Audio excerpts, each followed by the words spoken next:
And we now have Mike Rodenburgh, the Executive Vice President of Ipsos Canada, joining us on London Live to talk about perceptions of cannabis and alcohol. Mike, you've had a lot of numbers to go through on this.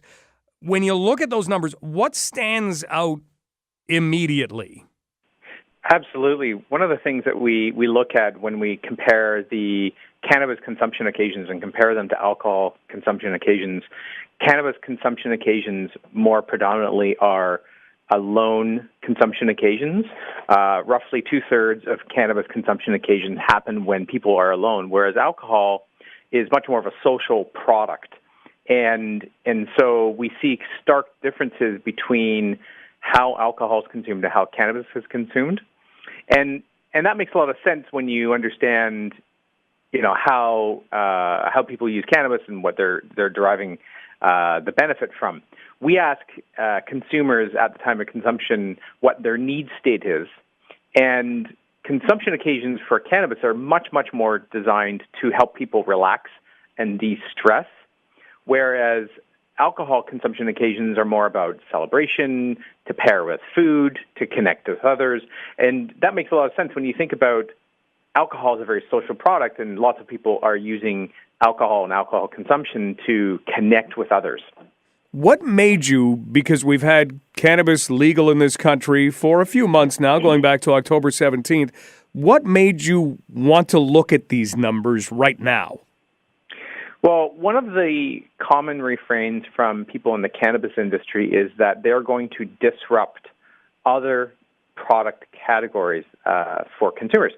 And one of those product categories that had a lot of interest from the cannabis community is alcohol, because there is the perception that alcohol is very much used in a party sense, and that there might be an opportunity for cannabis to eat into the market share of alcohol as time goes on. And so we wanted to study that to understand the extent to which that disruption will occur or not.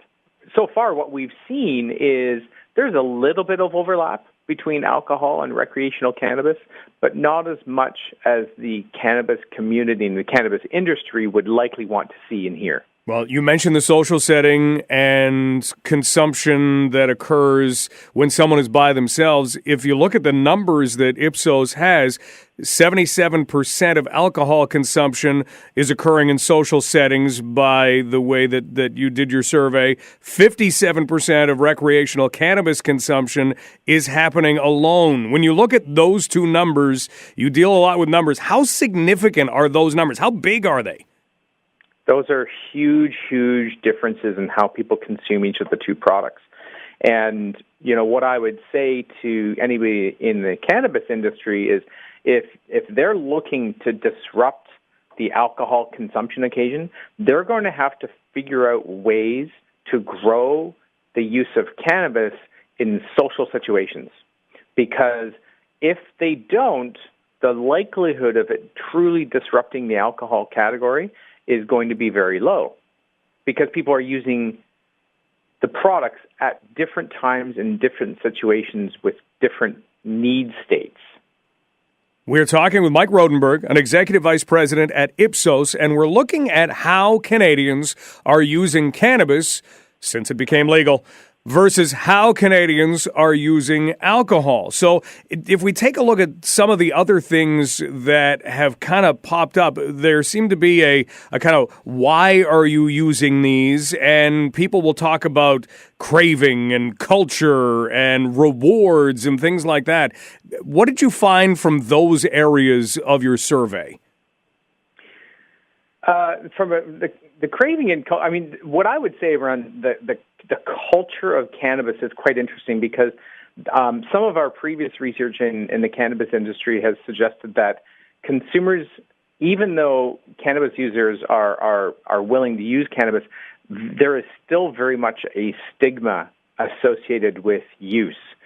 Some research we did last fall suggested that half of cannabis users, or those intending to use post-legalization, felt like they would not use cannabis. Sorry, they would not tell people that they were a cannabis user. And what that tells me a little bit is, and that's another very big barrier for the cannabis industry, because they have to figure out ways to destigmatize the product so that it becomes more socially acceptable than it currently is right now. And if they're not going to be able to do that, the likelihood of seeing category growth is going to be very, very challenged. Interesting, where that stigma just existed. No, I'm not a pot smoker, but hey, I'll have a beer or a glass of wine. That's more socially acceptable. Absolutely. I mean, I think the people, unfortunately, for the cannabis industry, still associate cannabis consumption and marijuana with Cheech and Chong movies and, smoke-filled VW vans and maybe not the brightest bulbs on the block. And that stigma, unfortunately, still sticks around with the consumption of cannabis. And that's obviously not always true. But that stigma is highly associated with the industry and the category, and probably impairs the ability for people to experiment and try the category if there weren't a previous user before legalization. We're talking with Mike Rodenburgh, Executive Vice President at Ipsos, about how Canadians are viewing alcohol consumption and how they're viewing cannabis consumption. If you're just joining us, Mike had mentioned earlier that alcohol consumption tends to be found in a social setting. Cannabis consumption, the number is 57% of recreational cannabis consumption occurs when somebody is by themselves. With cannabis, you've got THC and CBD products. Did you break those apart at all in this? We do in the study, we do ask consumers what they're using and how they're using it and why they're using it. One of the things that we know to be true is a vast number of cannabis consumers don't really know the brand or the strain or the plant type that they're using, let alone whether or not it has CBD or THC in it. Generally speaking, people who are consuming for health reasons are more aware of what's in the plant that they're consuming compared to those who are using recreationally. But the reality is our research has shown that the vast majority of cannabis consumption occasions are happening with a brand that people simply don't remember or haven't cared to find out. And there's lots of reasons for that.